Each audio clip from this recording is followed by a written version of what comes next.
Non, voilà, ça tourne. Erev Tov, bonsoir à toutes et à tous. Est-ce que vous m'entendez? Très bien.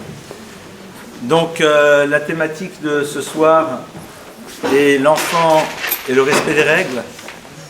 Nous avions abordé, non pas exactement ce thème, mais quelque chose qui lui ressemble il y a 3 ans de cela, au tout début de ce cycle. Mais bon, ça fait partie des choses sur lesquelles on a aussi envie parfois de faire ce que l'on appelle chazara, c'est-à-dire de faire des petites répétitions et de réinscrire à l'intérieur certaines choses qui, même si elles sont évidentes, comme disait l'autre, c'est pas la peine de le dire, mais ça va sans dire, mais quand on le dit, ça va quand même mieux. L'enfant face au respect des règles, c'est pas juste une problématique d'éducation, c'est un enjeu de vie. Nous sommes dans un monde, dans un univers qui est construit autour de règles. Vous savez que la Torah nous dit que lorsque Dieu a voulu créer l'univers, il a d'abord créé sur le principe de ce que l'on appelle Midat Hadin. Midat Hadin, traduction imparfaite d'ailleurs, c'est sur l'attribut de la rigueur. Alors chez nous, le terme din, rigueur, est souvent extrêmement péjoratif, c'est-à-dire qu'on entend din, on entend pesanteur, dureté, enfin, c'est pas simple à entendre. Alors qu'au fond, l'univers du din, l'univers de la rigueur, c'est quelque part l'univers de la règle. Le monde a d'abord été créé sur l'univers de la règle, et ce qui est au fond totalement logique. C'est-à-dire que tout acte a une implication. Et qu'à partir du moment où nous ne sommes pas dans le respect de la règle, eh bien nous sommes hors jeu. Ce qui est au passage le principe même de toute société.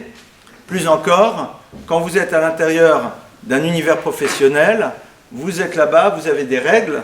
Si vous sortez des règles à un moment, vous êtes à l'extérieur et personne n'y trouvera rien à y redire. C'est-à-dire, vous êtes embauché pour faire A, vous décidez de faire B, vous avez la liberté de le faire, mais dans ce cas-là, vous quittez la structure. Donc, le monde, l'univers avait été créé là-dessus. Et Dieu a vu que ce n'était pas possible. C'est-à-dire que si à un moment, l'humain n'était pas ce que l'on attendait de lui, ben stop, ça s'arrête. Vous imaginez? C'est un peu dur. C'est-à-dire si à un moment on n'assume pas et on ne remplit pas son projet, si on n'est pas exactement à l'intérieur des règles telles qu'elles ont été définies pour l'humain, on est exclu de l'univers, on ne serait sûrement pas beaucoup à être présent, et qui peut imaginer qu'il y serait lui? Donc Dieu, dans un second temps, va dire non, ça ne marche pas.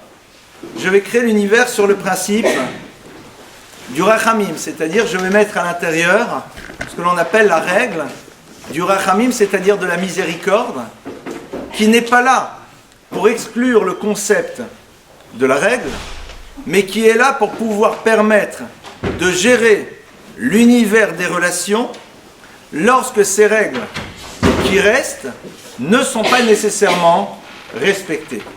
C'est-à-dire que introduire dans l'univers le concept du rachamim, ce n'est pas décider que l'univers n'a plus de règles. C'est décider que, même lorsque l'on transgresse une règle, ce n'est pas pour autant que l'on est immédiatement exclu du système. Ça, c'est donc le point de départ. Et c'est là-dessus que l'univers a été créé. Et donc, par extension, le modèle que nous allons mettre en place pour développer nos petits univers, c'est-à-dire nos familles et nos enfants, vont être calqués sur le même principe. C'est une idée qui est chère au maître du Moussar, qui est que chacun d'entre nous doit construire son propre olam, son propre univers. Je ne parle pas de notre univers intérieur qui est un sujet en tant que tel, mais l'univers qui est le nôtre, c'est-à-dire que nous allons faire émerger. C'est quoi cet univers qu'on va faire émerger? C'est celui dans lequel on va être nous aussi créateurs. Créateurs à travers le fait que l'on a cette possibilité incroyable qui est de donner la vie. Donc, si on veut calquer la construction de notre univers sur celle de l'univers tel qu'il a été créé par Akadosh Baruch Hu, par Hachem, eh bien, on va mettre en place un concept qui s'appelle le din, mais on va y introduire le rachamim. Le din étant l'univers de la règle, et le rachamim étant l'élément que l'on met pour que même s'il y a transgression du din, on puisse quand même continuer à exister, pour pouvoir par la suite nous retrouver à l'intérieur d'une règle. Alors la question qui se pose est de savoir à quoi sert au fond une règle. Pourquoi est-ce que c'est nécessaire? Est-ce que véritablement on en a besoin? Il y a une question qui est posée qui est très intéressante et on va faire une petite ouverture talmudique extrêmement rapide. Il y a un principe qui est le suivant, qui est que en onshim ela in ken mazirim. C'est-à-dire, on ne peut pas sanctionner si on n'a pas prévenu la personne de ce qu'elle ne pouvait faire et de ce qui se passe si elle transgresse. Vous ne pouvez pas dire à quelqu'un, vous avez transgressé, vous êtes sanctionné. Mais attends, je ne suis pas au courant, il fallait me le dire. Donc, il faut d'abord faire une azhara, c'est-à-dire dire, ce n'est pas possible, c'est interdit. Et une fois que la personne a entendu cela transgresse, à ce moment-là, le concept de la sanction, qui est une idée en tant que telle, peut être appliqué. Alors, il y a un certain nombre de maîtres qui posent la question, un certain nombre de rishonim, mais qui disent, fort bien. Alors, dans ce cas-là, au nom de quoi la génération du déluge a pu, elle, être sanctionnée? À quel moment la parole divine a-t-elle dit à l'humain, tu ne peux pas voler, tu ne peux pas faire un certain nombre de choses? Et donc, dans la logique de la halakha, même si on va dire, mais c'était pas bien, d'accord, mais on ne l'aura jamais dit. Et une des réponses qui est donnée, qui est une réponse extrêmement intéressante et qui a des implications très très larges, c'est qu'au fond, il y a des choses que l'humain sait. Alors après, dans l'univers de la loi, tel que l'être humain va devoir l'appliquer, on va être obligé de dire les choses, mais on va dire que l'humanité transporte à l'intérieur d'elle la conscience qu'il y a un certain nombre de règles fondamentales qui, si elles ne sont pas appliquées, au bout d'un moment, peuvent tout bouleverser. Cette idée-là, elle est traduite entre autres par le Chazon Ish et par Rav Dessler d'une manière différente. Et l'idée, c'est que chacun d'entre nous possède ce que l'on appelle Regesh Moussari, c'est-à-dire une sensibilité éthique. Chacun d'entre nous, avant d'être perverti, et j'utilise ce mot à dessein, d'être perverti par les systèmes dans lesquels on se trouve, a ce qu'on appelle une sensibilité éthique, dans laquelle l'homme, avec un grand H bien sûr, sait non pas ce qui est bien et ce qui est mal, mais ce qui est juste et ce qui ne l'est pas. Par la suite, notre travail à nous, ça va être de préserver cela. Alors la règle, à quoi elle sert? Pourquoi est-ce qu'elle est dite? La règle, en premier lieu, c'est la manière de formuler à voix haute quelque chose que l'enfant sait déjà et que l'adulte a l'obligation de dire. Qu'est-ce que l'enfant sait déjà? C'est-à-dire, quelle est cette sensibilité qu'il a déjà? Alors, le premier problème de l'enfant, vous le savez, c'est que l'enfant a tendance à tout ramener à lui-même. Il se met au centre de sa vie. Il a l'habitude, au fond, de se voir comme élément premier auquel tout lui est dû. Ça, c'est lié à quoi? À l'expérience qu'il a fait de la relation au monde adulte, c'est-à-dire à nous. Qui apprend à l'enfant qu'il est au centre? C'est l'adulte. De par la réponse que nous avons à ses demandes. L'enfant a découvert qu'il était au centre parce que lorsqu'il a une demande, eh bien nous répondons. Mais dans l'absolu, l'enfant n'est pas un être égocentré. Mais, et vous le voyez d'ailleurs, l'enfant a tendance facilement à partager avec les autres. Il peut le faire. Mais à un moment, l'univers adulte dans lequel il grandit va l'amener à occuper des postures. Et donc, d'où ça provient? Très simple. C'est ce qu'on lui a appris, nous. C'est-à-dire, c'est nous qui lui avons appris qu'il était au centre. Les règles vont être là, justement, pour pouvoir remettre en place ce qui est juste et ce qui ne l'est pas. C'est-à-dire, elles sont là pour réinstaller quelque chose à l'intérieur de la vie de l'enfant et souvent rectifier ce que nous avons mis, nous, en place en tant qu'adultes. L'exemple le plus caractéristique, il est celui-là. C'est-à-dire, d'où l'enfant pense que tout lui est dû, c'est parce que nous avons tout fait pour qu'il pense que tout lui est dû. Parce qu'il était au centre et on a toujours répondu oui à ses demandes. Une fois qu'on a posé ça comme axe de réflexion, on va essayer de rentrer de manière plus concrète dans à quoi sert une règle.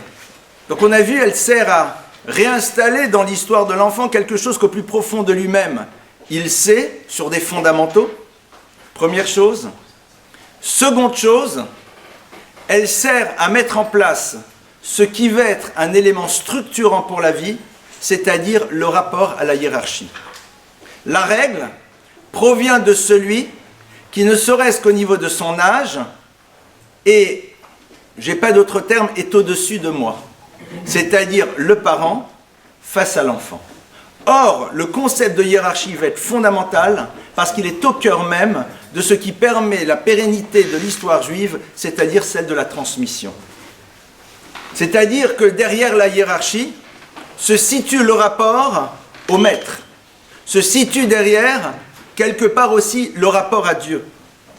Et donc, le premier effet de la règle, ce n'est pas ce qu'elle va produire dans la technique relationnelle, c'est-à-dire l'enfant va être gentil, il va écouter, il va aller dormir, il va bien manger, les bons légumes, non. Ça, c'est une conséquence. Savoir que la règle a une valeur en tant que telle, parce qu'elle provient d'un système de hiérarchie. Or, la notion de hiérarchie va être capitale pour la suite de son histoire avec un grand H. Aujourd'hui, un des problèmes majeurs que nous avons, c'est que l'idée de hiérarchie n'existe plus. On efface cette notion-là. C'est pas grave, arrêtez là. On efface, on va s'en passer. On efface, parce que ça, en plus ça fait du bruit. On efface cette notion-là. On l'efface. Vous le voyez même dans les pubs, vous le voyez dans énormément de choses dans lesquelles on veut créer une forme d'uniformité entre le jeune adulte, le moins jeune adulte, le plus jeune adulte. C'est-à-dire, on veut qu'au fond être globalement tous au même niveau. Or, c'est quelque chose qui, en tout cas, je ne parle même pas des sociétés qui nous entourent, au niveau de la transmission du judaïsme, c'est ce qui empêche même ce concept de transmission. Parce qu'il y a quelqu'un qui est au-dessus de moi et dont la parole a du poids de par la place qu'il occupe. Faut-il encore qu'il l'occupe bien? Faut-il encore qu'il soit ce qu'il doit être dans la place qu'il est censé occuper? Ça va être un deuxième problème, on y reviendra par la suite. Donc déjà, savoir que quand on est dans l'univers de la règle, on est en train de construire chez l'enfant ce qui va lui permettre par la suite de s'inscrire dans une histoire, parce que la hiérarchie existant, la relation à la transmission peut exister, et quelque part, la relation à Dieu se trouve ici aussi, à l'intérieur de ce principe de règle. Donc pourquoi c'est important? Parce que l'enfant face à la règle est généralement dans le refus. Et souvent, le refus de l'enfant, qui est normal, face à la règle, crée des tensions à l'intérieur de la famille, et on a tendance à ne pas s'acharner, à vouloir à ce qu'il respecte la règle, parce que ça cause des désagréments au quotidien. Alors on utilise ce que j'appellerais des stratégies. C'est-à-dire, nous pensons que la raison de la règle, c'est d'obtenir un résultat. Donc l'essentiel, c'est le résultat. Donc on utilise toutes les stratégies possibles pour arriver au résultat. Mais au fond, ce n'est pas le résultat qui est si fondamental. C'est-à-dire, si on arrive à convaincre un enfant qui doit dormir à l'heure, se brosser les dents ou faire ses devoirs, parce qu'on lui promet, parce que ceci, parce qu'on fait copain, parce que ce que vous voulez, on dit, tu vois, il l'a fait. Pardonnez-moi. C'est comme quelqu'un qui dirait, j'ai envie de me confronter à moi-même, je veux faire de l'alpinisme, et il se fait déposer par hélicoptère en haut du pic du Midi. Il ne s'est rien passé. Mais il y est, j'ai réussi. Il ne s'est rien passé. Donc la règle prend son support sur en effet des attentes et des exigences au niveau de l'enfant, mais ce n'est pas ça qui est la raison d'être de la règle. La règle n'est pas juste un moyen, c'est un élément structurant de l'enfant. Et ça, si on l'a en tête, c'est ce qui nous donne la force de continuer dans la démarche qui est la nôtre, pour qu'à travers ce que l'on attend de l'enfant, il introduise dans sa vie ce concept-là de règle qui va être un élément fondamental à l'intérieur de son évolution future. D'accord? Pas de solution. Alors on peut de temps à autre, quand on est fatigué, qu'on n'a pas envie de se battre, quand on se rend compte que c'est un peu tendu à la maison, d'utiliser en effet l'hélicoptère pour le déposer sur le pic du Midi. Why not? On n'est pas des Rambo tous les jours. Mais savoir que ce ne sont que des moments particuliers dans lesquels on le fait, parce que tout simplement, nous acceptons notre état de faiblesse et notre incapacité à un moment à lutter pour quelque chose qui est fondamental. Mais si c'est systématiquement comme ça que ça se passe, eh bien, c'est dans la relation à la hiérarchie, à la règle, à l'exigence que ça crée, sur lequel il n'existera rien. Ça va être donc l'élément à bien intégrer à l'intérieur de nous. Une fois qu'on a posé ça, on va essayer de voir c'est quoi au fond l'enfant quand il est confronté à la règle. Alors l'enfant est là, et donc il y a une règle. Vous savez que par exemple, il y a dans toutes les familles, j'ose espérer, un certain nombre de règles. De règles qui ont été posées, qui ont été décidées à l'intérieur du couple. Et c'est intéressant parce que souvent, on n'en parle pas de ces règles. Quelles sont les règles? C'est quoi le règlement de la maison? Alors on ne va pas l'afficher, hein. C'est pas comme à l'école et faire signer l'enfant. C'est quoi le règlement chez nous? C'est-à-dire, c'est quoi ces choses sur lesquelles l'enfant ne pourra pas les transgresser? Alors, la première chose qui me vient à l'esprit, bien sûr, c'est l'enfant dans le rapport à la parole. C'est-à-dire que le rapport à la parole, c'est quelque chose de fondateur, le respect d'une parole digne d'un être humain. C'est-à-dire pas la parole de la rue. C'est-à-dire, il y a des mots qui ne se disent pas. Il y a des expressions qui ne sont pas présentes à l'intérieur du cadre familial. Souvent, les gens pensent, mais pourquoi? La règle, ça doit être se lever, dormir, pas crier. Non, ça, c'est des choses dont on a besoin, nous, pour que ça se passe bien. Or, je pense que les premières règles à mettre en place sont des règles dont on ne doit pas avoir besoin pour nous, mais qui sont importantes en tant que telles. Parce que sinon l'enfant va dire « Ouais, vous avez vos règles, parce que vous avez envie à 20h de voir le feuilleton à la télé, ou d'aller à votre chiour comme vous voulez, chacun suivant ses options. Donc il faut absolument, on dort à l'heure, etc., et on mange, parce que sinon il y a des restes, etc., c'est ton rapport à la nourriture, à la peur de gâcher, etc., etc. Donc au fond, ta règle, elle te sert toi. C'est la perception que lui en a. Et donc on va voir un enfant qui va découvrir que l'univers des règles, on le met parce que l'adulte en a besoin pour lui. Parce que ça l'arrange. Parce qu'il n'a pas envie que je t'amène après chez le dentiste, et qu'il y aura ceci, et qu'il y aura cela, et qu'on va penser que je ne suis pas une... Que sais-je? Donc pour lui déjà, il y a un message d'erreur dès le début. C'est que les règles sont là pour satisfaire l'adulte. Elles ne sont pas un élément qui a une valeur en tant que tel. Donc déjà, les premières règles ne doivent pas être posées parce que nous en avons besoin au niveau du cadre familial, mais des règles que l'on pose parce que ce sont des fondamentaux de la vie. Le rapport à la parole va être une de ces choses. Le rapport au mensonge.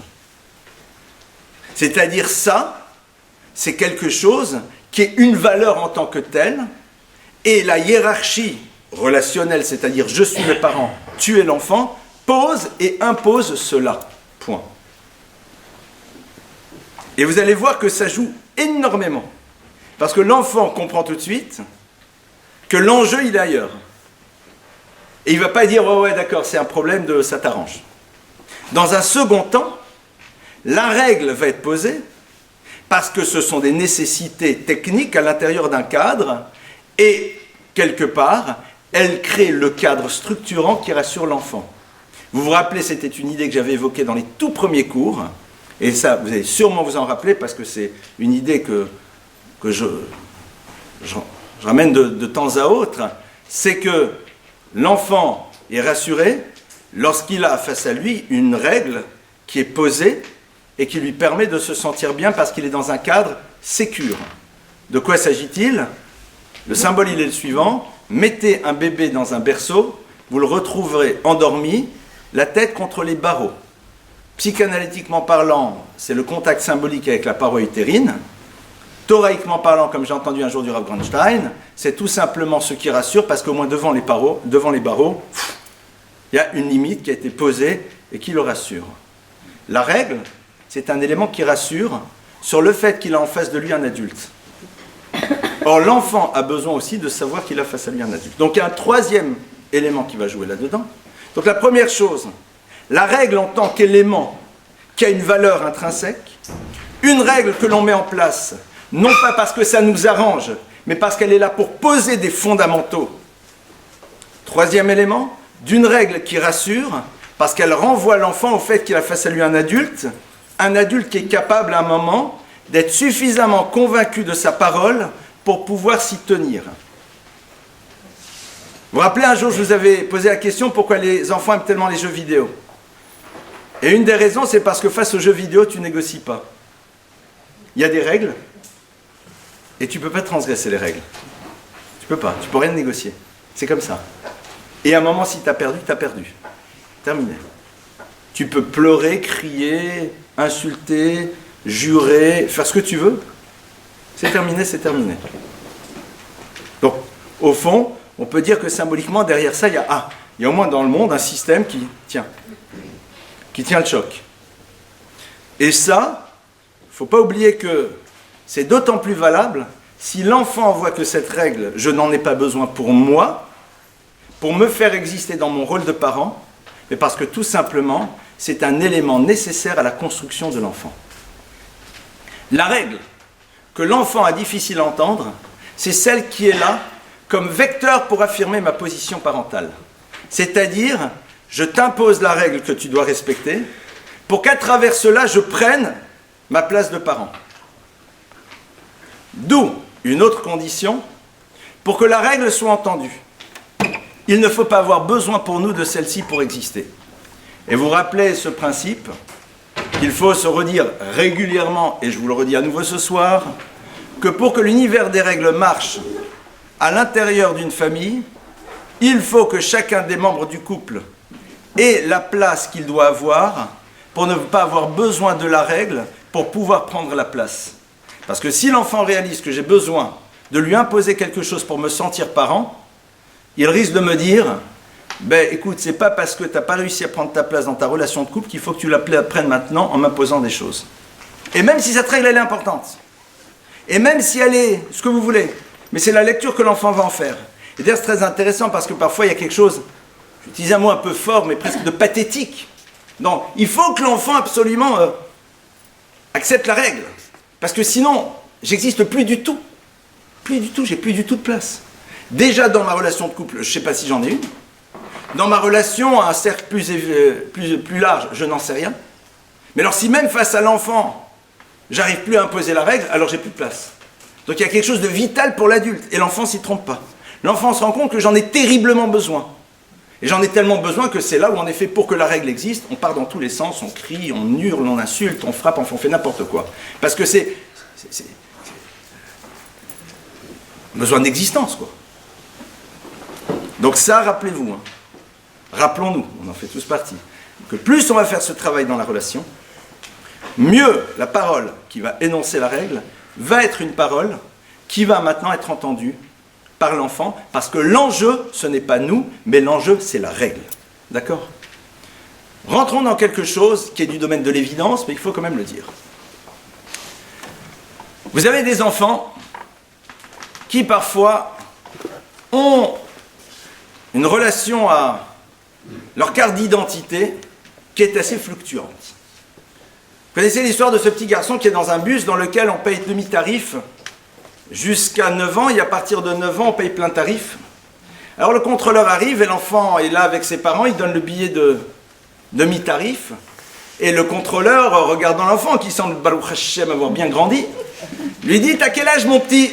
Il dit « J'ai 8 ans et demi. »« Ah, et quand tu auras 9 ans, quand je serai descendu du bus ?» Ça vous fait sourire? Mais il y a une règle. Posons-nous la question, à nous parents, si l'enfant ne nous voit pas nous aussi transgresser les règles. Il n'y a personne, je fonce. c'est bon, il est 2 heures du matin, de toute façon, il n'y a pas de flash, on peut y aller. C'est-à-dire, l'enfant va voir qu'on peut s'affranchir nous aussi des règlements. Donc, quelque part, la crédibilité de notre parole dans la relation à la règle, elle va en prendre un coup. Alors, qui n'a jamais fait ici d'excès de vitesse? Moi, je ne peux pas lever la main, clairement. Qui n'a pas transgressé un jour une règle devant ses enfants? Je ne peux pas lever la main. Mais il faut bien comprendre que c'est grave. C'est-à-dire, il y a en effet la fois où on a transgressé et le concept de la transgression. Et il y a non seulement le concept de la transgression, mais de l'enfant qui a grandi dans un environnement dans lequel cette notion était présente. Il y a des notions qui transpirent à l'intérieur des familles. C'est ce qu'on appelle l'univers des non-dits. Vous pensez qu'un enfant ne se rend pas compte qu'il est parfois dans une famille dans laquelle le sport, c'est d'essayer de voir comment on transgresse la règle, même si ce n'est pas dit? Bien sûr que oui. L'enfant, bien sûr, ne dira rien, mais quand il sera petit, si on a une relation d'autorité suffisamment importante, on aura l'impression qu'il respecte la règle. Mais vous savez très bien que la réussite pédagogique, la réussite éducative, c'est quand l'éducateur n'est plus là. C'est quand l'éducateur et ce qu'il incarne n'est plus là que les choses commencent, quoi. C'est là où on voit s'il s'est passé quelque chose. Et quand vous les retrouvez quelques années après, dans la relation aux règles, c'est assez spécial. C'est-à-dire, ils ont décidé qu'on peut s'en affranchir ou alors qu'ils réinventent leurs propres règles. Mais que ce n'est pas la hiérarchie qui est capable d'eux. Ils ont leurs règles, mais je suis générateur des règles. Mais ce n'est pas l'univers de la hiérarchie qui le met en place. Il y aurait une étude très intéressante que je n'oserais pas faire sur les enfants et les adolescents et les jeunes adultes qui réinventent leurs règles et l'histoire familiale. Alors je ne dis pas qu'on est dans une corrélation systématique, mais je pense qu'il y aurait à mon avis une indication de tendance très intéressante. Là je suis actuellement sur un cas, je n'ai pas encore osé dire au père, mais il va falloir que je le lui dise à un moment. Je lui dis mais enfin dites-moi, il y a 15 ans quand vous avez fait fortune, qu'est-ce qui s'est passé? Il me rendait compte, il refuse la hiérarchie, la meilleure école, le meilleur machin. Vous croyez qu'il n'a pas compris? On ne peut pas à un moment, c'est-à-dire on ne peut pas... Alors, il n'y a personne qui est juste dans cette terre qui n'a jamais fait d'erreur. On s'est tous trouvés un jour dans cette situation. Mais ce qui est intéressant, c'est qu'un jour l'enfant entende si on a fait tchouva. On a le droit de faire tchouva, mais il faut le leur dire. Et tu sais... J'ai bien réfléchi, la semaine dernière, on est parti là-bas, ils m'ont demandé est-ce que tous les enfants sont à vous? On a dit oui, mais au fond, c'était pas bien. C'est pas comme ça qu'il fallait faire. Et il faut montrer à l'enfant qu'à un moment, on se rend compte qu'on a transgressé une règle. C'est important qu'il l'entende. Si on l'a fait, il faut qu'il l'entende. Et pas juste... moi, j'adore les personnes qui me demandent dites-moi le pi halacha. Est-ce qu'il faut que si... Attends, c'est quoi la halacha? Rentrons pas dans la halacha. Vous avez des enfants. Alpi chinour. Mais il n'a pas vu. Il sait. Il n'a pas vu. Il sait. Les enfants savent. Ce sont des buvards. Clairement. Donc là, c'est un travail bien sûr d'introspection et dans le rapport à soi-même qu'on doit être capable de faire. Mais comme dans tout, le concept de tchouva existe. C'est-à-dire, on a le droit de repenser un moment de manière différente la relation à l'existence. Et si l'enfant entend par hasard que si on est dans le respect des règles, alors on ne réussira pas, ben on lui a ouvert la porte, au même principe, mais qui pourra peut-être parfois se trouver dans d'autres domaines un peu plus violents. C'est-à-dire, ben voilà, c'est-à-dire, et tu comprends, si on faisait tout comme il faut, alors, un jour, un de nos enfants nous a dit, bon, mais quand on dirige quelque chose, je lui ai dit, écoute, quand tu diriges quelque chose, il faut essayer d'être glad kasher, mais kasher, tu dois toujours être. Après, le mieux, c'est d'être glad, c'est-à-dire d'être parfait, c'est-à-dire sur chaque détail. Mais kasher, c'est évident. Après, il y a une tension vers l'excellence. Mais il y a une base. Ça va être fondamental pour que l'enfant introduise, pas seulement introduise, comprenne cela à travers ce qui se passe dans notre vie à nous. On va maintenant rentrer dans quelque chose de plus...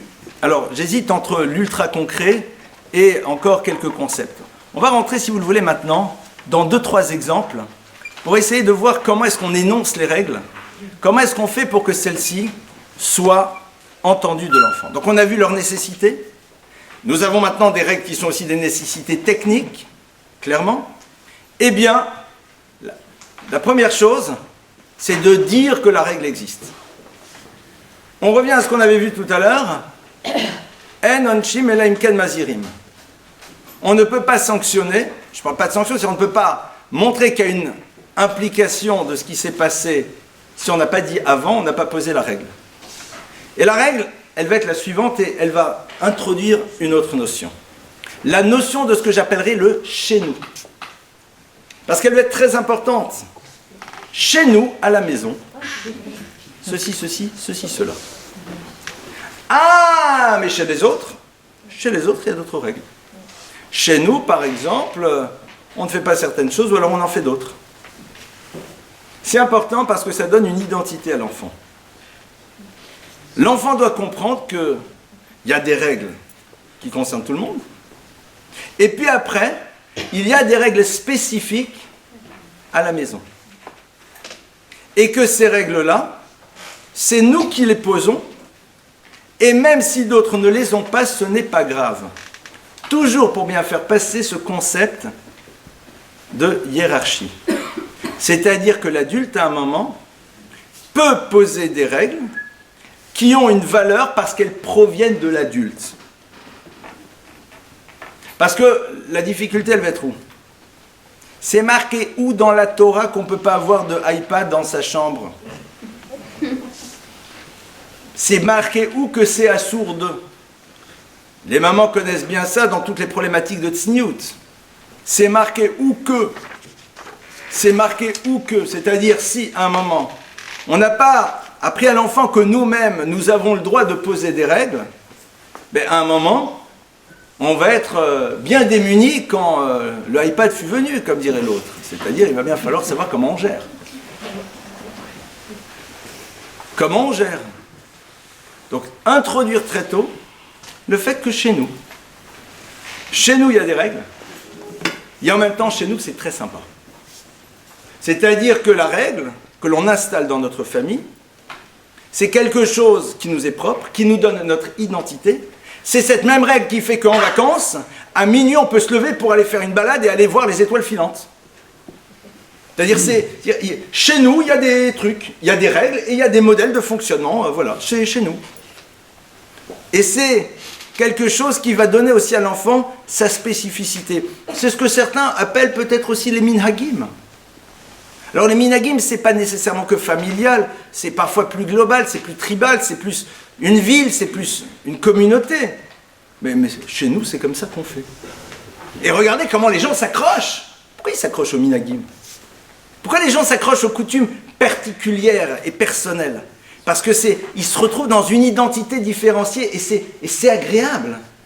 C'est agréable de sentir qu'on a un truc qui nous appartient, qui est à nous. J'adore comment les gens me disent, chez nous, les Juifs de Hongrie de l'Ouest, et chez nous, les Tunisiens du Sud-Est, c'est-à-dire, chez nous.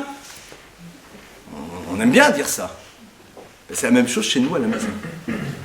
Chez nous, à la maison, il y a certaines règles. Et c'est ce qui permettra par la suite, en effet, de dire, voilà, ça c'est les règles. Attention, si ces règles ne sont que l'expression de contraintes, c'est un problème. Il y a d'autres règles qui font que, par exemple, Shabbat, on a le droit de faire pas des choses interdites, on a le droit d'avoir 4 verres de coca plutôt que 1. Enfin, des trucs comme ça. Il y a des règles aussi sympas, quoi. D'accord, on a le droit d'inviter des copains à la maison, on a le droit de... Il y a des règles aussi autres. C'est-à-dire que ce n'est pas que des règles contraignantes.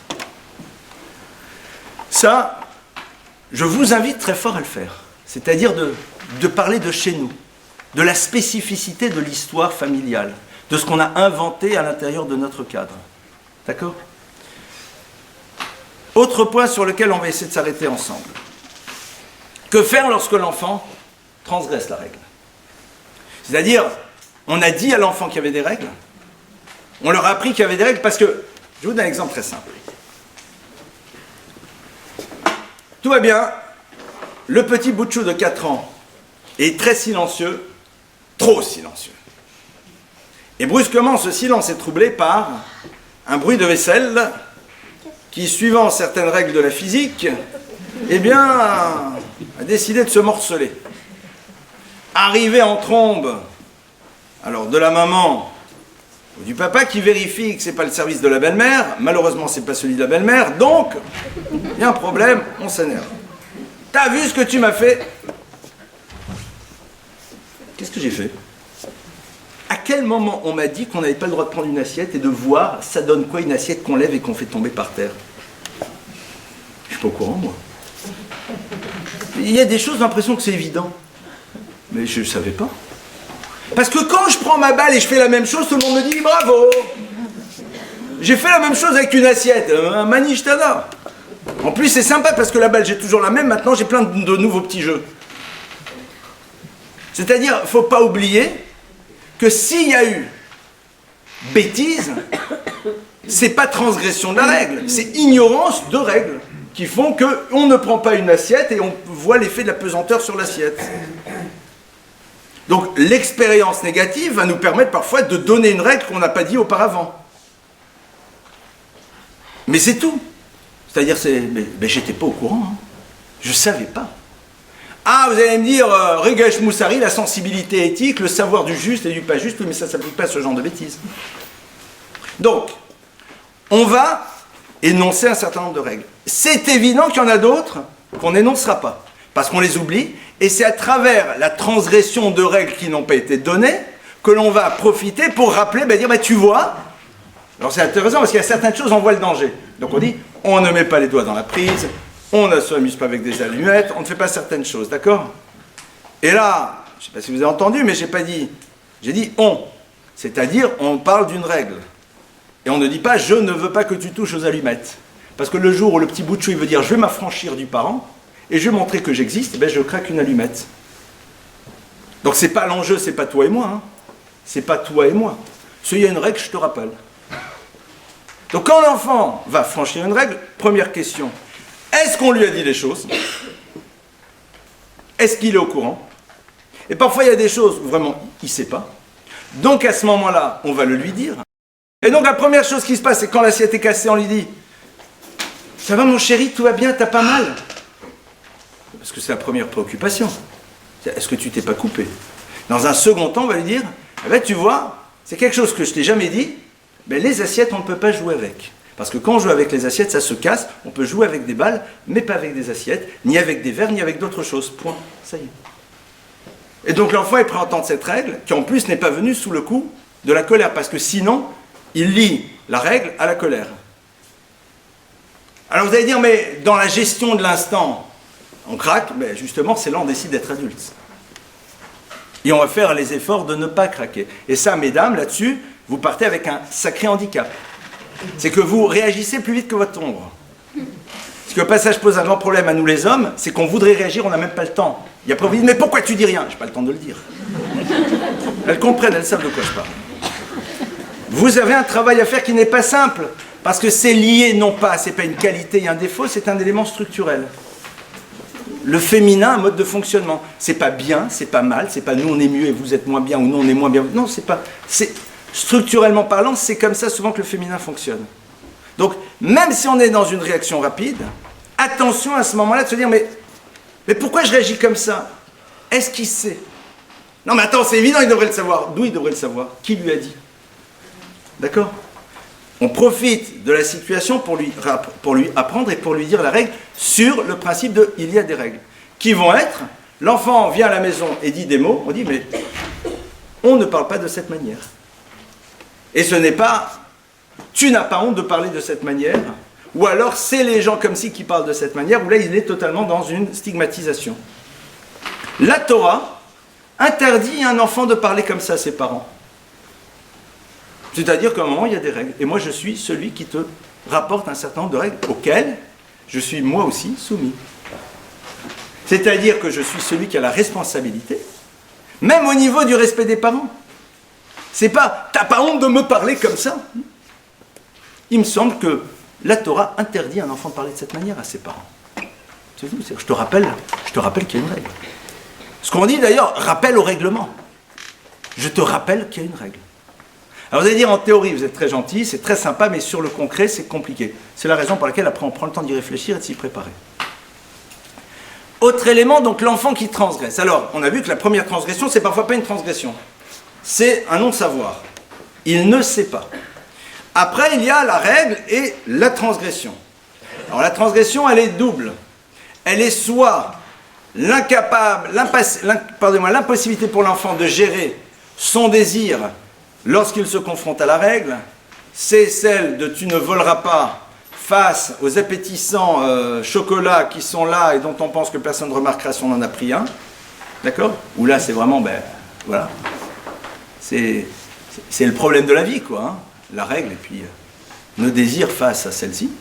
Et puis aussi, je transgresse la règle pour voir comment ça fonctionne et comment ça réagit.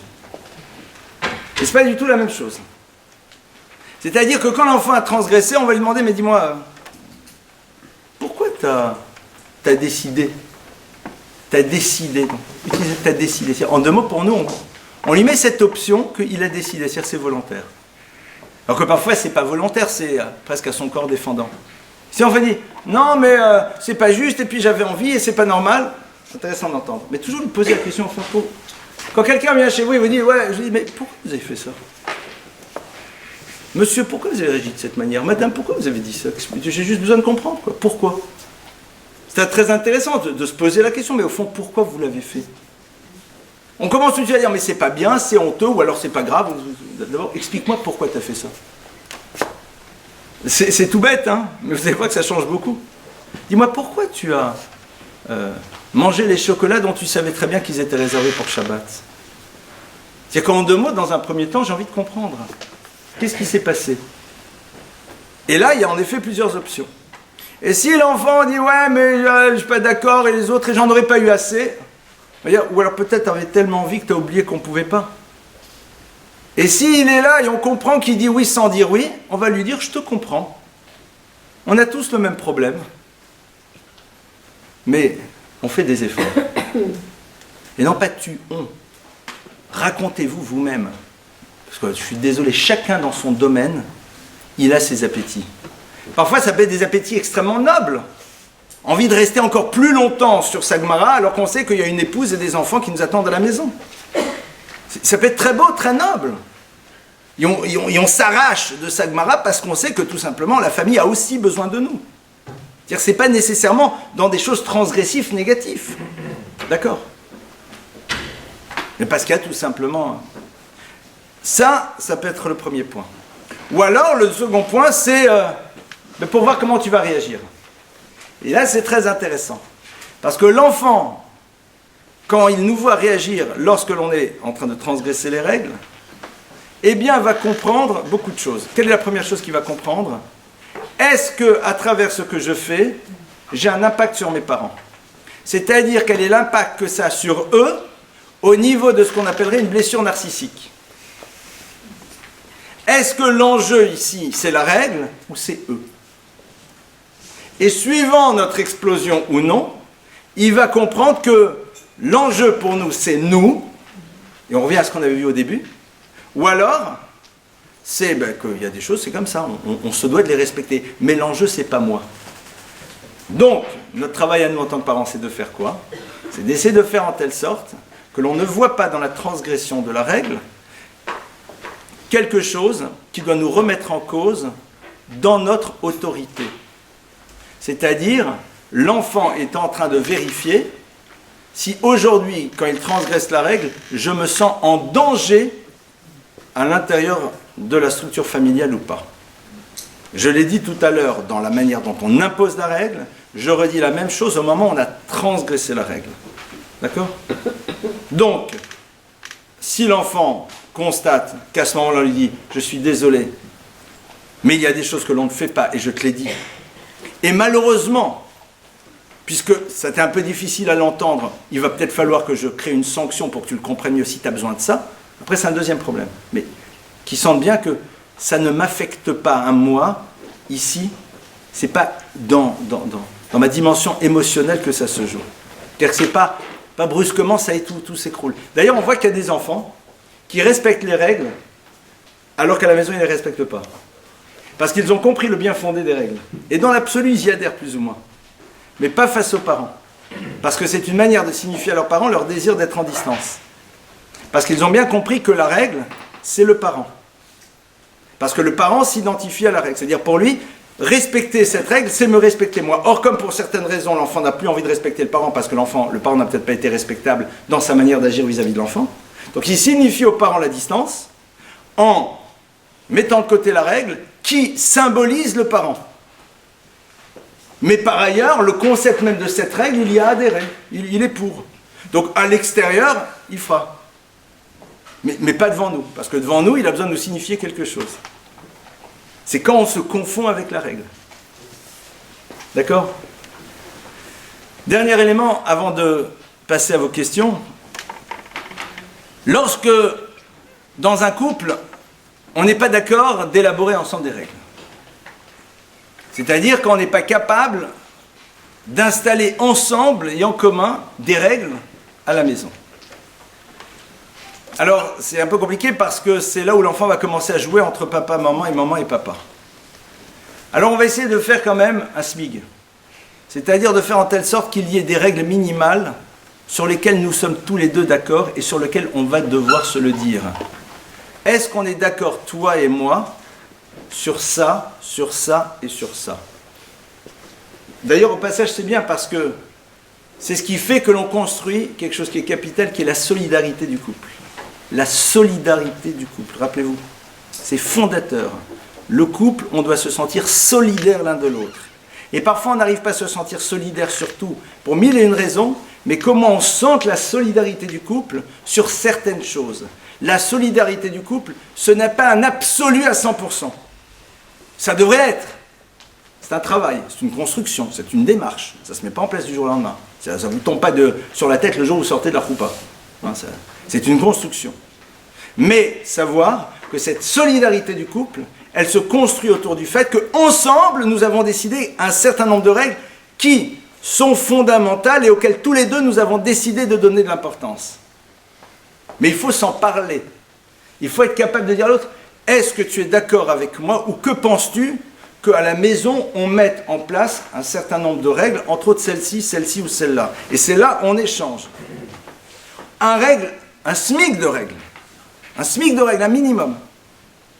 Que, en effet, au niveau du rapport au sommeil, qu'au niveau du rapport à certaines choses et tout, ça soit ça. Et de ces fameuses règles dont j'ai dit qu'elles ne nous sont pas nécessaires pour nous, mais qu'elles sont nécessaires en tant que telles, le rapport à la parole, le rapport au mensonge et d'autres choses. Et après, sur ça, créons la solidarité du couple. Et l'enfant, d'ailleurs, va souvent tester si le couple parental est solidaire en travaillant contre nous, bien sûr, sur ces règles-là. Et il peut tester une fois ou deux. S'il se rend compte que la solidarité du couple existe, ça le rassure et il passe à autre chose. C'est-à-dire que les gens qui disent « Ah, mais vos enfants, ils obéissent, ils sont super gentils, etc. » Non, c'est pas... Comme tous les enfants, ils ont fait, chacun des enfants a testé. Il a commencé à voir comment ça se passait. Si très rapidement il a eu ses réponses, next, il passe à autre chose. C'est juste un problème de timing, quoi. C'est-à-dire, il a testé, il a vu comment ça fonctionne, bon ben c'est bon, il passe à autre chose. Parce qu'il a senti cette dimension. Donc ça, je vous engage très fortement à faire ce travail. Parce que souvent, on oublie de le faire alors que c'est extrêmement simple. C'est extrêmement simple d'en parler. D'en parler, de ne pas dire, tu sais, pour moi c'est très important, il faut absolument que tu... Que penses-tu que l'on mette en place à la maison cette règle et cette règle? Est-ce qu'au fond, tu es d'accord avec moi qu'elles sont importantes? Je t'explique pourquoi d'après moi c'est important. Qu'est-ce que tu en penses? Enfin, on se parle comme deux adultes, quoi. D'accord? On est dans un langage dans lequel on se dit les choses l'un l'autre et après, on décide ensemble qu'elles sont là. Et les enfants, au fond, vont sentir qu'autour de la règle, c'est constituer un couple qui, même si sur d'autres points, est en construction, en mouvement, en évolution, en circonvolution, en ce que vous voulez, mais il existe quelque part. Il y a un lieu sur lequel il existe. Et ça, c'est très rassurant pour lui. C'est très très rassurant. Voilà donc quelques axes de réflexion sur ce concept qui est fondamental. On va passer maintenant à vos questions comme d'habitude et après on aura encore une petite communication à vous faire. À vous les questions. Donc c'est vous qui allez faire la suite. Oui madame. Oui, je vous écoute. Au niveau des devoirs, parce qu'arriver arrivé au collège, arrivé à l'adolescence, bon, il y a évidemment une tendance à rejeter pas mal de règles, et aussi bien les règles de la maison que les règles de l'école. Et à un moment donné, c'est vraiment un problème de faire respecter la règle des devoirs, ça veut dire des leçons, des choses comme ça, vu que l'enfant a tendance à rejeter toute... Donc quelle est votre question? Alors comment faire pour pouvoir faire accepter à l'enfant que... Alors là-dessus, il y a énormément de paramètres qui jouent. Je suis très partisan d'une méthode qui s'appelle la méthode Coué. C'est-à-dire de redire les choses. Et surtout d'avoir beaucoup de compassion vis-à-vis de l'enfant qui le refuse. C'est-à-dire, méthode Coué, c'est pas au sens premier du terme, c'est-à-dire l'enfant qui ne veut pas faire ses devoirs, c'est un enfant normal. Je connais fort peu d'enfants qui rentrent à la maison et qui disent « Chic ! La Mora, de français, d'anglais, de maths m'ont donné des devoirs, quelle joie !» Il y en a des comme ça, bah, au Frechem, c'est génial. Je sais pas quoi ils veulent échapper par ailleurs dans ce cas-là, mais bon, super. Ça existe, mais de manière générale, c'est pas nécessairement comme ça que ça se passe. C'est pas nécessairement qu'ils sont contre, mais enfin, l'enfant qui considère que c'est un pur bonheur, il y en a, mais pas énormément. Donc déjà un enfant qui refuse de faire ses devoirs, mais là on n'est pas dans la guerre des devoirs qui est un autre thème, je réponds juste à votre question sur ça. La première chose qu'on fait vis-à-vis de lui, c'est qu'on a de la compassion et qu'on lui rappelle que ben oui, je peux le comprendre, c'est-à-dire tu es ici face à une règle et tu as envie de ne pas la respecter parce qu'elle t'oblige à faire un effort. Donc déjà dire, ben, je comprends, c'est-à-dire que tu es au fond dans le problème qu'on a tous. Ben, c'est la notion de, même dimanche matin, la notion d'être fil à Beutsibourg, elle existe, quoi, de prier en communauté, elle existe, hein, même dimanche matin. Et peut-être beaucoup de personnes ont peut-être envie à un moment de zapper. C'est comme le devoir de maths, quoi, sur ce truc-là. Je sais qu'il faut le faire, mais j'ai pas trop envie. Oui. Que même en vacances, il y a certaines règles, mais bon, quand même, il ne faut pas exagérer, mais elles sont là. Donc, au fond, l'enfant, il est quelque part comme nous l'adulte, qui parfois sait que la règle a un bien fondé, mais peut-être pas trop envie. Et là, on lui dit, mais qu'il n'a pas le choix. Lui rappeler qu'il n'a pas le choix quand je parle de méthode Coué, c'est-à-dire ne pas rentrer dans des stratégies de non, c'est-à-dire on accepte sa difficulté, qui somme toute est plus ou moins normale, et à partir de là, on lui dit, mais c'est comme ça. C'est-à-dire, quand on va à l'école et qu'on a des devoirs, on les fait. C'est la règle. Et je ne vais pas dire que ça va fonctionner du jour au lendemain, mais si on commence tôt, déjà l'enfant voit qu'il ne peut pas commencer à nous dire c'est trop difficile et c'est pas gentil, puisqu'on lui a dit qu'on est d'accord. Donc déjà, toute cette ouverture-là, on l'a fermée. Mais oui, mais c'est sûr que c'est difficile. Alors que si on dit mais non, c'est pas difficile, et moi quand j'avais ton âge, et c'est super, et c'est génial, qu'est-ce que tu me racontes? Là, vous avez tout fermé. Tout ce qu'il peut dire, mais il ne peut pas le dire. C'est quoi la seule chose? Ben, j'ai pas envie. Oui, je comprends. C'est trop difficile, alors il va tenter, mais oui, j'entends. Mais pourquoi il le donne tous? Tu as raison, c'est vrai que peut-être que ça aurait été mieux qu'il n'ait pas tout donné, mais bon, c'est comme ça. C'est comme ça. Il y a la règle et il faut la respecter. Autre question? C'est bien, on n'a que des enfants qui respectent la règle ici. Oh, il y a une question. Allez-y. Souvent les enfants ils respectent les règles jusqu'à un certain âge. C'est facile, on leur dit de respecter les règles, ça se passe bien. Arrivé après l'adolescence, ils décident de plus respecter les règles et puis ils font avec la chutzpah, ils sont bien coriaces. Mais bien entendu, on ne peut pas non plus leur faire la guerre parce que c'est plus le même comportement qu'on doit avoir avec eux, ils sont plus grands. Et comment faire entendre que les règles sont toujours les mêmes et qu'ils les respectent sans pour autant avoir à se battre avec eux, enfin à se battre entre guillemets. Hein. Quel comportement on doit avoir? Vous pouvez me dire pourquoi nous, les adultes, on respecte certaines règles? Pourquoi on respecte certaines règles? C'est la loi. Et toute votre vie, c'est pas parce que c'est la loi? Ça va être un peu pesant. J'ai l'impression, en tout cas, que on respecte les règles à un moment parce qu'on en perçoit le bénéfice. On ressent, au fond, ô combien elles sont fondamentales pour nous.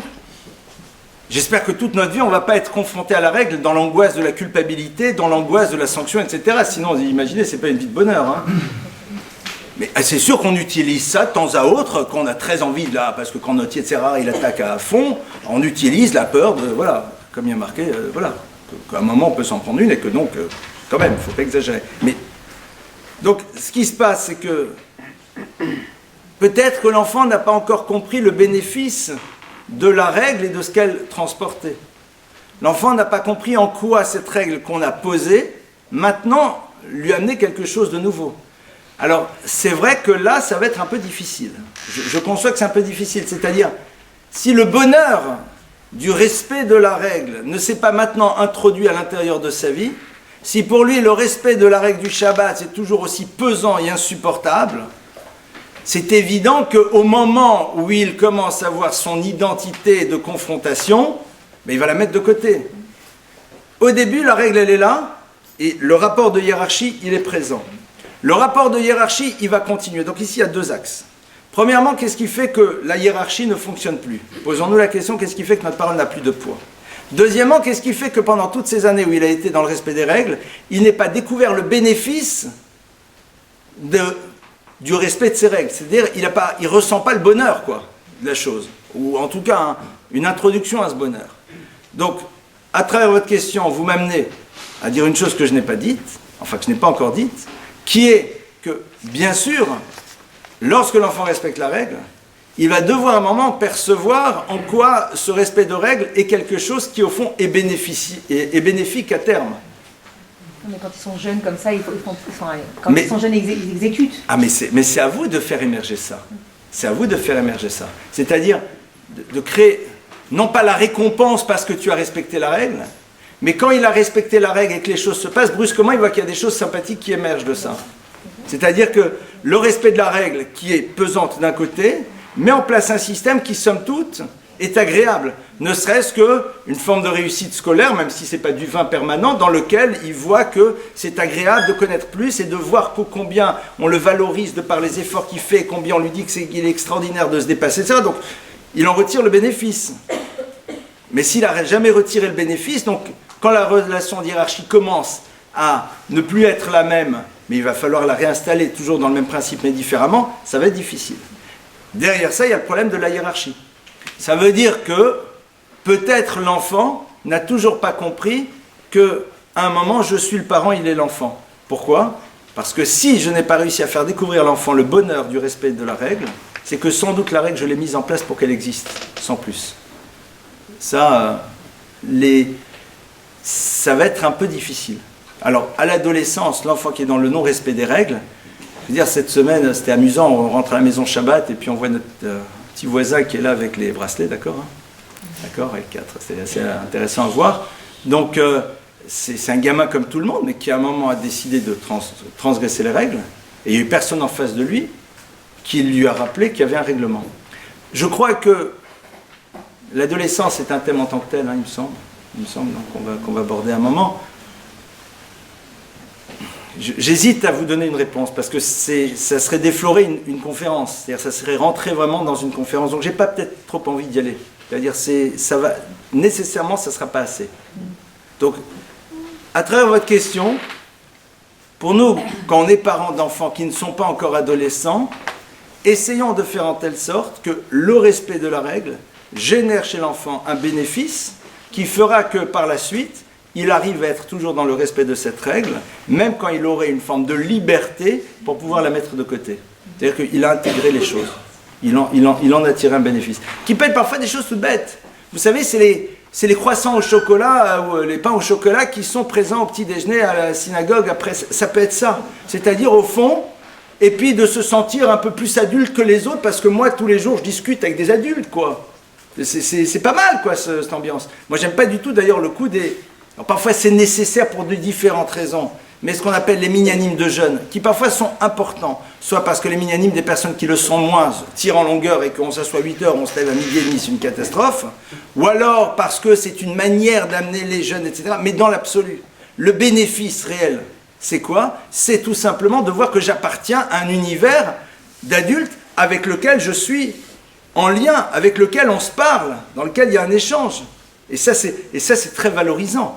Alors après, on essaye de dire, bon, c'est un truc pour jeunes, alors on va être obligé de faire de l'ambiance. Pour qu'il y ait... Donc, essayez de réfléchir aux bénéfices que l'enfant va retirer du respect de ses règles. Et au bout d'un moment, il va avoir envie de continuer. Autre question?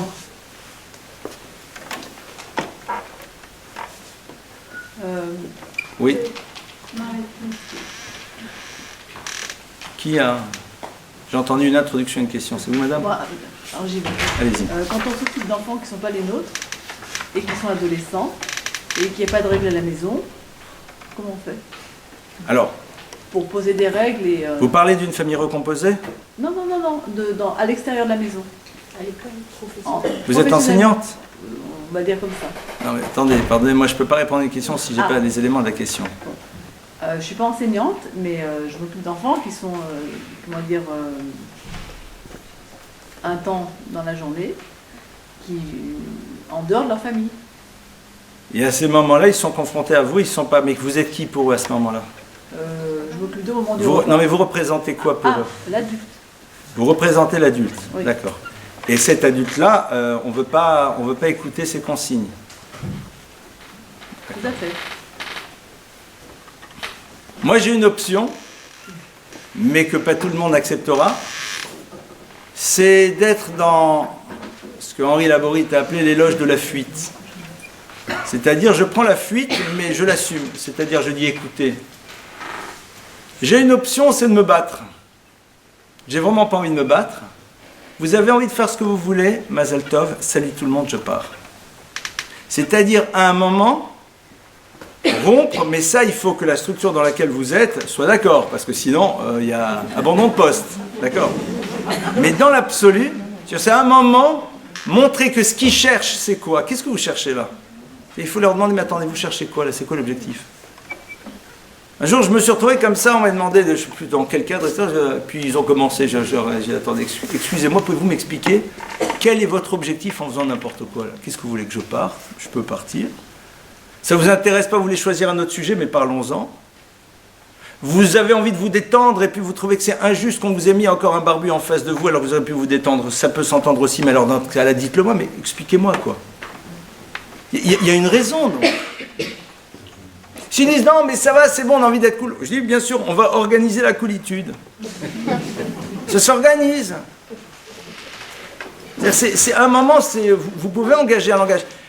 Vous pouvez engager un dialogue, surtout si vous ne vous sentez pas remis en cause dans votre posture. Si moi je me sens pas remis en cause dans ma posture d'adulte, je suis là, posez la question. Que cherchez-vous? Expliquez-moi. C'est intéressant. Ce que je ressens, c'est qu'ils cherchent la confrontation. Mais demandez-leur. Ah. Ne soyez pas dans l'interprétation, vous savez, c'est le grand problème. Non, mais moi je sais en vérité ce qu'ils veulent. Bah oui, mais demande-lui quand même. C'est comme dans les couples. Ouais, je sais en vérité très bien que quand tu fais ça, c'est pour ça. Ouais, super, t'es dans ma tête. Les gens, ils sont persuadés de savoir ce que vous avez dans la tête. Il y a des gens qui vous font ça aussi quand vous enseignez. Moi, en vérité, je suis sûr que quand vous dites ça, c'est parce que. Je dis, ah, Mazel Tov, c'est très intéressant, je découvre quelqu'un qui connaît mes pensées. Et la meilleure réponse, c'est de dire, ben, c'est inexact. Donc, ne pensez pas à leur place, posez-leur la question. Tout simplement. Que cherchez-vous? C'est quoi l'objectif? C'est comme quand deux personnes se confrontent, à un moment, ça dit, mais attends, qu'est-ce qu'on est en train de chercher l'un l'autre là? Qu'est-ce qu'on cherche, toi et moi là? Qu'est-ce qu'on est en train de chercher? Qu'est-ce qu'on est en train de faire tous les deux? Qu'est-ce qui se passe là? On joue à quoi? C'est un moment, on se pose la question. D'accord? Voilà, ça c'est une piste. Oui, vous aviez une question? Vous avez parlé tout à l'heure de l'enfant qui respecte les règles à l'école et qui les transgresse à la maison pour tester ses parents, pour chercher ses... Quand c'est le contraire, l'enfant qui respecte les règles à la maison, mais par contre à l'école, c'est l'univers secondaire, comme c'est pas son univers principal, il n'a rien à chercher de spécial, a du mal à respecter les règles.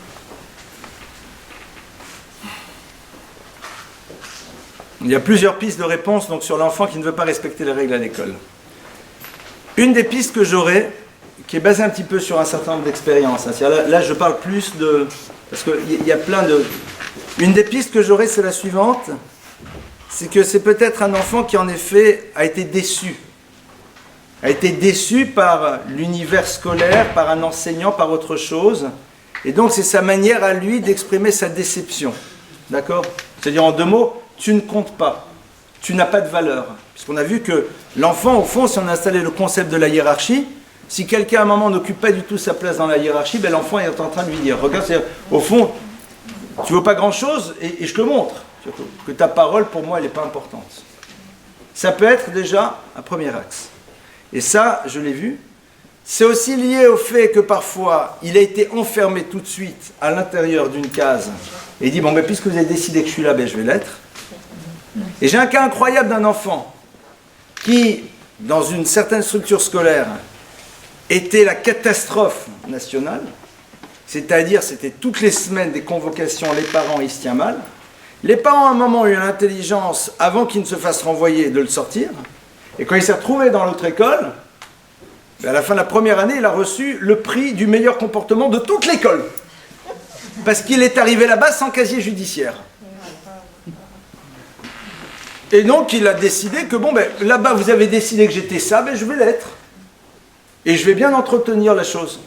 Et c'est très intéressant. C'est un cas auquel j'étais confronté qui est extraordinaire. L'enfant, il dit bien, m'a foncé. Donc, ça peut être ça. Ça peut être aussi le fait qu'à un moment, malheureusement, des enseignants n'ont pas compris ce qui se passait chez un enfant. Ça peut être aussi une révolte face à un enseignant qui n'a pas fonctionné comme il se devait. Et là, je parle surtout dans le domaine du respect de la sensibilité de l'enfant.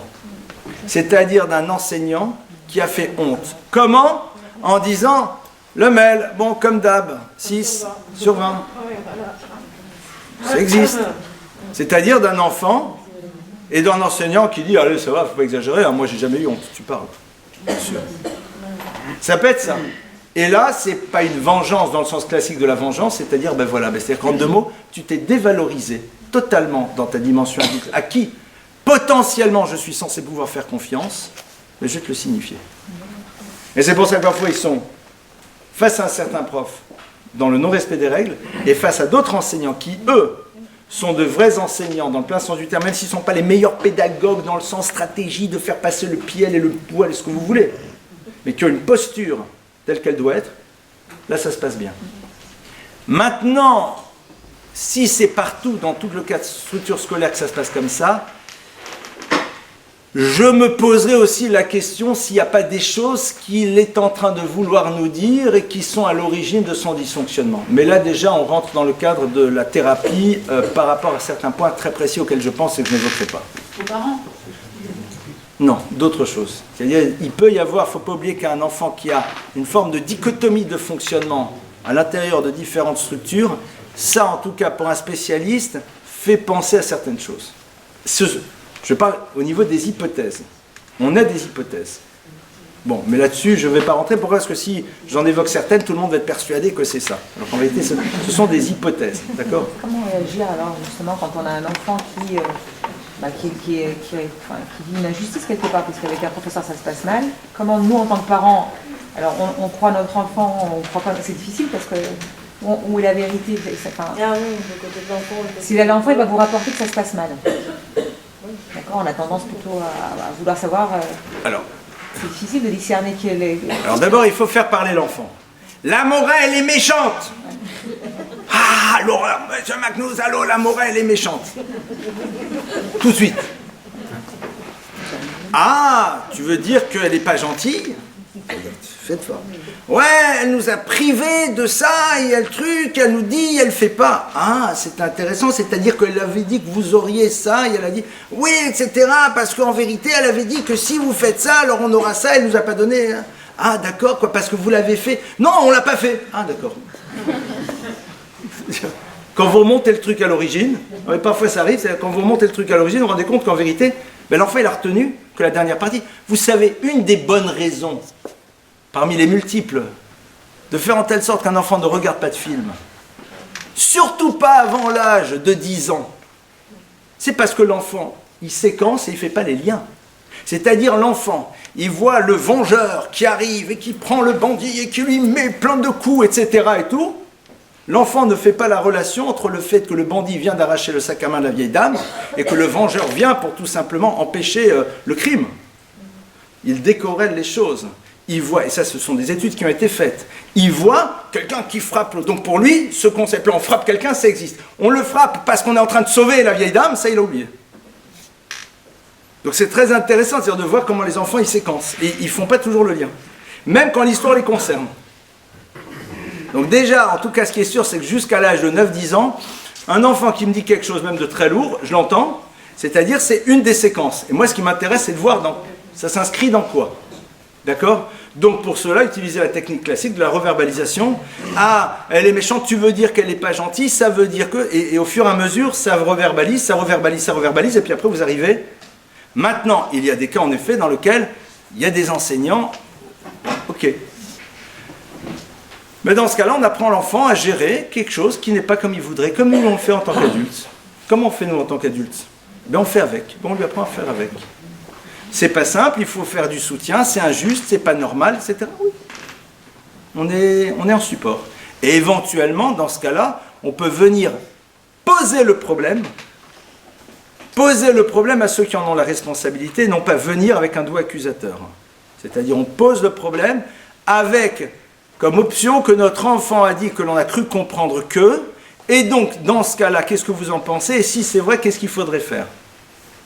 Parce que c'est une hypothèse, même si elle a de fortes chances d'être vraie, mais arriver quand même vers ceux qui ont une responsabilité en leur disant « votre machin fait mal, l'autre... » Attendez, c'est très dérangeant.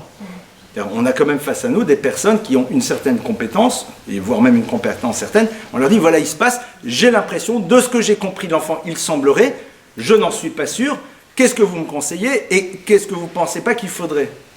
Et parfois, on va dire « non, non, il est excellent, mais peut-être que... » Il y a un enfant, en effet, qui est en miroir. On ne va pas rentrer dans l'univers un peu plus psy des résonances, mais vous savez que souvent, on rentre en résonance, certaines choses sont résonances. Il y a un enfant qui peut avoir un nom, qui évoque, pour l'adulte qui est en face de lui, une histoire qui le bouleverse. Il peut y avoir une posture de l'enfant qui renvoie l'adulte à une problématique personnelle. D'ailleurs, un enseignant qui fait ce constat, qui voit qu'il y en a un, ça va. Il doit dire, mais si c'est un adulte, il doit dire, mais qu'est-ce qui fait que, avec cet enfant, c'est comme ça que ça se passe? Qu'est-ce que ça évoque? Qu'est-ce qui se joue entre nous? Et parfois, ce n'est pas cet enfant, c'est son nom, une posture qu'il a eue, autre chose. C'est intéressant de s'interroger. C'est intéressant de s'interroger. Qu'est-ce qui fait que ça? Qu'est-ce qui se passe? Pourquoi je réagis comme ça? Un adulte, c'est ça. Il se voit dans un dysfonctionnement, il se dit, mais qu'est-ce qui se joue? Qu'est-ce qui fait que face à telle et telle chose, je fonctionne comme ça? Qu'est-ce que ça évoque? Comme dans une famille. Qu'est-ce qui fait que quand l'autre, brusquement, il parle de telle et telle chose, hop, ça fait remonter tellement de choses à l'intérieur de moi? Sur quoi il a appuyé, qui fait partie de mon histoire antérieure, et qui, au fond, fait que... Ça fait... Vous savez, c'est ce que le Talmud nous dit, quand on ne parle pas symboliquement de l'accord dans la maison du pendu, c'est ça que ça veut dire. C'est-à-dire qu'à un moment, ben, tu appuies sur quelque chose et qui ramène à une histoire précédente, hein. C'est pas juste, ça se fait pas. C'est-à-dire qu'à un moment, il y a des blessures qui sont, chacun dans son histoire, on a tous des bleus au corps et des bleus à l'âme aussi, et que parfois, ça n'a pas encore totalement cicatrisé, donc quelque chose qui évoque nous renvoie à quelque chose qui pour nous est difficile, et donc on peut avoir une réaction, une surréaction, que sais-je. Ça, c'est toute une théorie, la théorie de la résonance, etc. Les chachamim, c'est une phrase, hein. Et nous, on croit, bon, voilà, c'est une phrase, quoi, faut pas, ça se fait pas, c'est honteux, tu vas pas. Non, non, attendez. Les chachamim, vous croyez qu'ils s'amusent à vous dire des choses banales? Là-dessus, il y a toute une théorie fondamentale dans l'univers de la psy qui est énoncée. Mais moi, quand je lis cette théorie, je dis, voilà, c'est les chazal, quoi. Et donc, on peut s'en servir dans l'univers, dans ce genre de situation. Voilà. Autre question, et dans encore une, deux, et puis après on arrête. Madame, monsieur, et après on arrête parce qu'on a des choses à dire en plus. Oui, monsieur. Est-ce que c'est bien de montrer qu'on est déçu quand une règle n'est pas respectée? Est-ce que c'est bien de montrer qu'on est déçu? Alors, je vais avoir une réponse lapidaire, non. L'enfant ne doit pas se savoir être source de notre déception, parce que l'enfant prend un pouvoir d'abord. Et c'est très déstabilisant. C'est-à-dire, je peux être à l'origine du mal-être parental. C'est comme le parent qui dit à Taoseli Bouchotte, tu me fais honte. Pas plus de 3 pommes, ou 15 ans et toi 30 ans, et moi je génère chez toi ça. Ah, c'est lui donner un pouvoir qu'il n'a pas besoin et qu'il ne doit pas avoir.